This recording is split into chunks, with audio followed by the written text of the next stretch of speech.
মহিলারা নামাজে সালাম ফিরিয়ে একটি ছোট্ট দোয়া 7 বার পড়লে সংসারের সকল প্রয়োজন আল্লাহ পূরণ করে দিবেন। মনে রাখবেন, আমাদের মা বোনরা যারা আছেন তারা অনেকেই কিন্তু সংসারের ভিতরে সুখ চান, শান্তি চান, এবং বিশেষ করে অনেক সময় স্বামীর অবস্থা খুব ভালো থাকে না।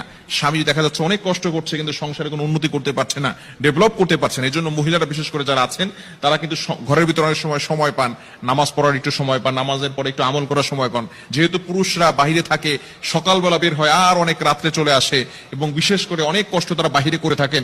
বিশেষ করে পুরুষরাও যদি পারেন এই আমলটি করবেন। 5 ওয়াক্ত নামাজ আপনাকে মাস্ট বি পড়তেই হবে। যদি আপনি সংসারের ভিতরে সুখ চান, শান্তি চান এবং প্রয়োজন হাজত গুলো পূরণ করতে চান, তাহলে অবশ্যই 5 ওয়াক্ত নামাজ আপনাকে মাস্ট বি পড়তে হবে। নামাজ ছাড়া আপনি সংসারের ভিতরে কখনো কোশ্চিন কালেও আপনি কিন্তু সুখ এবং শান্তি আনতে পারবেন না। একটু বলেন তো, সুখের মালিক কে? হ্যাঁ, সুখের মালিক হচ্ছেন আল্লাহ। তো ওই আল্লাহকে আপনি অখুশি করে কখনো আপনার সংসারে সুখ আনতে পারবেন না।